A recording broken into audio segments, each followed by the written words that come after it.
Monster से शादी?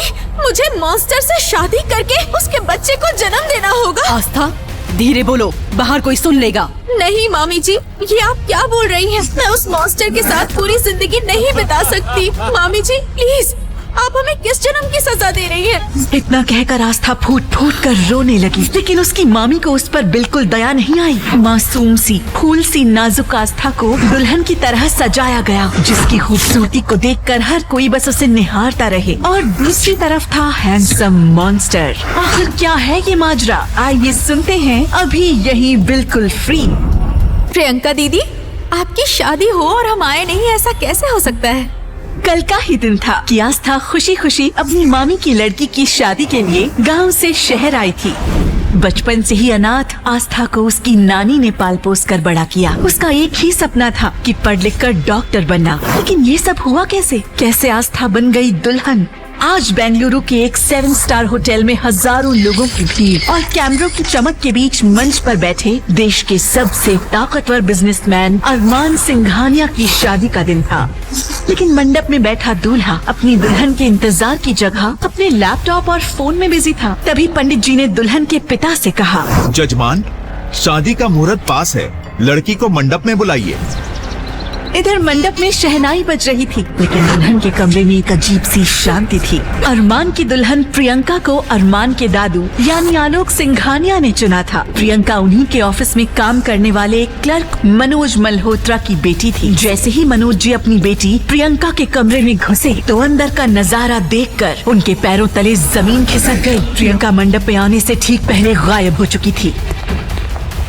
जैसे ही ये बात उसके माता पिता को पता चली तो उनके पैर कांपने लगे। तभी वहाँ खड़े आलोक जी को जैसे ही इस बात का एहसास हुआ कि कहीं कुछ गड़बड़ हुई है तो वो भी उस ओर बढ़ गए। उन्हें देखते ही दुल्हन के पिता ने कहा, प्रियंका तैयार हो रही है, बस कुछ ही देर में आ जाएगी। लेकिन ये झूठ ज्यादा देर टिक नहीं पाया, क्योंकि अरमान के दादाजी ने कमरे के अंदर से आ रही रोने की आवाज सुन ली थी। उन्होंने एक झटके में कमरे का दरवाजा खोला और अंदर घुस गए। अंदर एक सिंपल, मासूम लेकिन बेहद खूबसूरत लड़की रो रही थी, जिसका नाम था आस्था। प्रियंका कहाँ है और ये सब तमाशा क्या है? प्रियंका की माँ सीमा कांपती आवाज में बोली, सर, प्रियंका भाग गई और हमें पूरा यकीन है इस आस्था ने ही उसे भगाया है। मैंने कुछ नहीं किया मामी, मुझ पे भरोसा कीजिए प्लीज। जहाँ सब डर और गुस्से में थे, वहीं आलोक सिंघानिया ने कड़क आवाज में बोला, आज ये शादी हर हाल में होगी। दुल्हन भाग गई है तो उसकी जगह कोई और बैठेगा, वरना अरमान के गुस्से से तुम लोगों को कोई नहीं बचा सकता। ये सुनते ही दुल्हन की माँ सीमा ने आस्था को उनके सामने धकेलते हुए कहा, ये सब इसकी वजह से हुआ है, इसलिए इसका हर्जाना भी इसी को भुगतना पड़ेगा। ये बनेगी अब अरमान की दुल्हन। आस्था की आंखों में डर था। वो गिड़गिड़ाते हुए बोली, मैं शादी नहीं करना चाहती।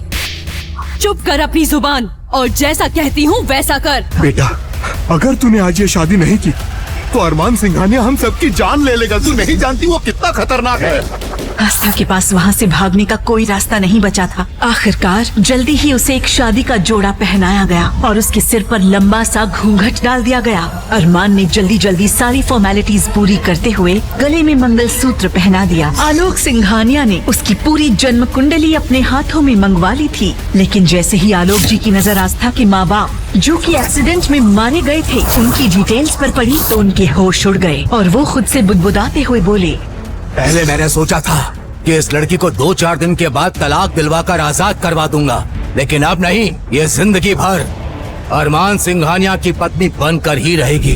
कहते हैं सिंघानिया मेंशन के दरवाजे पर पैर रखना हर लड़की का सपना होता है, लेकिन आस्था के लिए ये उस सपने की शुरुआत नहीं, उसकी बर्बादी की दहलीज थी। क्या तुम गाड़ी से उतरोगी या यहीं बैठी रहोगी?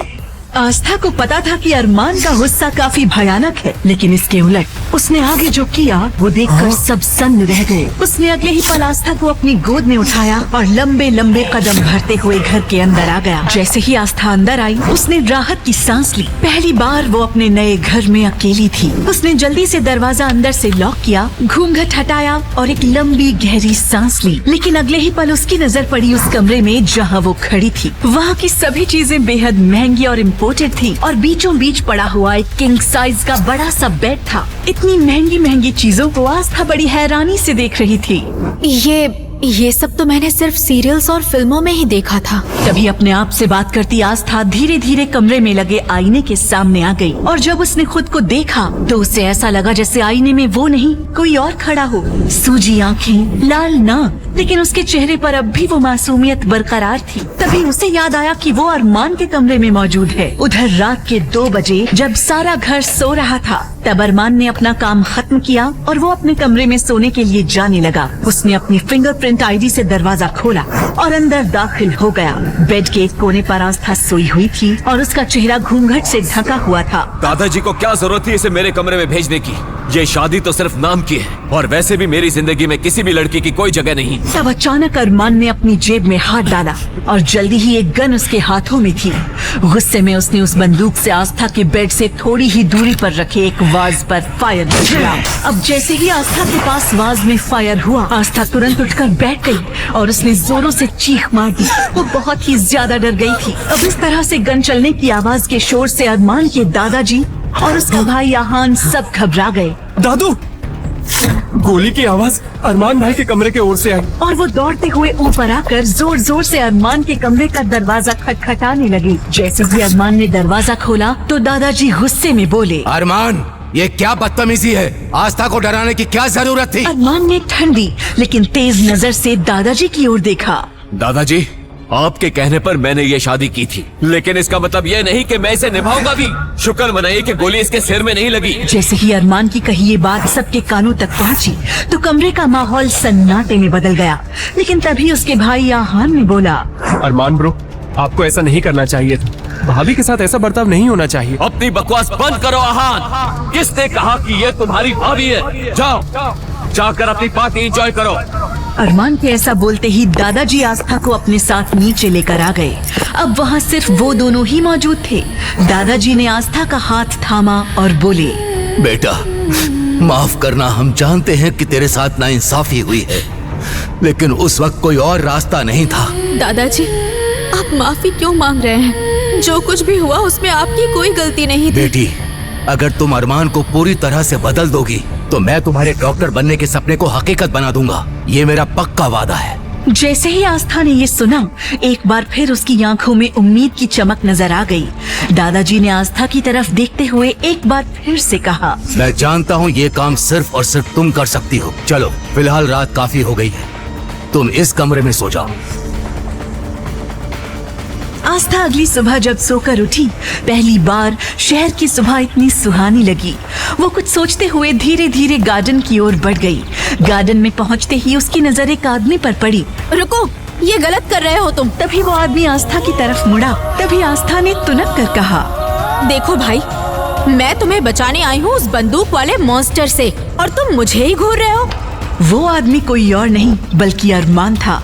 अरमान का सिर्फ और सिर्फ एक ही शौक था, पौधे लगाना और उनकी देखभाल करना। अरमान के घर के गार्डन में तो दुनिया के सबसे महंगे महंगे पौधे मौजूद थे, जिनकी देखभाल खुद अरमान किया करता था। इस बात का पता बेचारी आस्था को बिल्कुल भी नहीं था। वहीं अरमान भी आस्था की सच्चाई से बेखबर था। उसने आस्था को देखते हुए गुस्से में बोला, हाउ डेयर यू! तुम्हें पता भी है तुम किससे बात कर रही हो? अभी भी मौका है।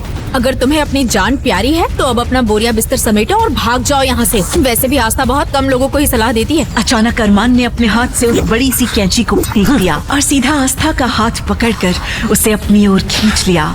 आस्था इस वक्त अरमान के बेहद करीब थी।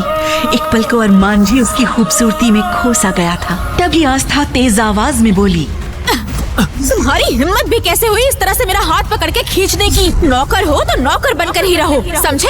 जैसे ही आस्था ने ये कहा, अरमान उसकी ओर गुस्से से आग बरसाते हुए बोला, नौकर? तुमने अभी मुझे नौकर कहा? लगता है तुम्हें सच का पता नहीं। लो कर लो बात, भलाई का तो जमाना ही नहीं है। एक तो मैं यहाँ तुम्हें उस बंदूक वाले मॉन्स्टर से बचाने आई हूँ और ऊपर से तुम मुझे ही तड़ी दिखा रहे हो। तड़ी?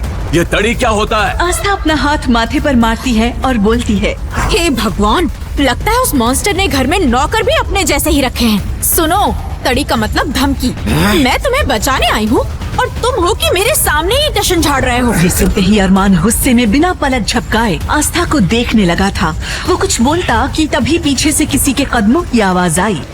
भाभी, भैया तो घर पे है नहीं, फिर आप किससे बात कर रही हैं? आस्था ने पलटकर देखा तो दरवाजे पर आहान खड़ा था, जो कॉलेज से आज जल्दी लौट आया था। दरवाजे पर खड़े आहान को सिर्फ आस्था बोलते हुए दिखाई दे रही थी, लेकिन जैसे ही वो थोड़ा आगे बढ़ा तो उसकी नजर अरमान पर पड़ते ही उसके होश उड़ गए। वो पसीने से तर हो गया और हकलाते हुए बोला, भाभी भाभी मेरा मतलब मैडम आप अंदर चलिए अभी प्लीज प्लीज। इतना बड़ा धोखा, इस झूठ को छुपाने की क्या वजह थी तुम सबकी? आहान को दादाजी की बात याद थी कि अरमान को अब तक ये नहीं बताया गया था कि उसकी शादी प्रियंका से नहीं बल्कि आस्था से करवाई गई थी, लेकिन अनजाने में उसने ये सच अरमान के सामने ला दिया था। पर आप मुझे अंदर जाने के लिए क्यों कह रहे हैं? इधर आहान ने हकलाते हुए अरमान से कहा, अरमान भाई मैं समझा सकता हूँ, प्लीज मुझे एक मौका दीजिए। जैसे ही आहान ने अरमान को उसकी शादी का पूरा सच बताया तो उसका शरीर गुस्से से कांपने लगा। इधर जैसे ही आस्था को पता चला कि वो जिससे बहस कर रही थी वो कोई और नहीं बल्कि अरमान ही था, तो उसके चेहरे का रंग उड़ गया, उसका शरीर पसीने से नहा गया।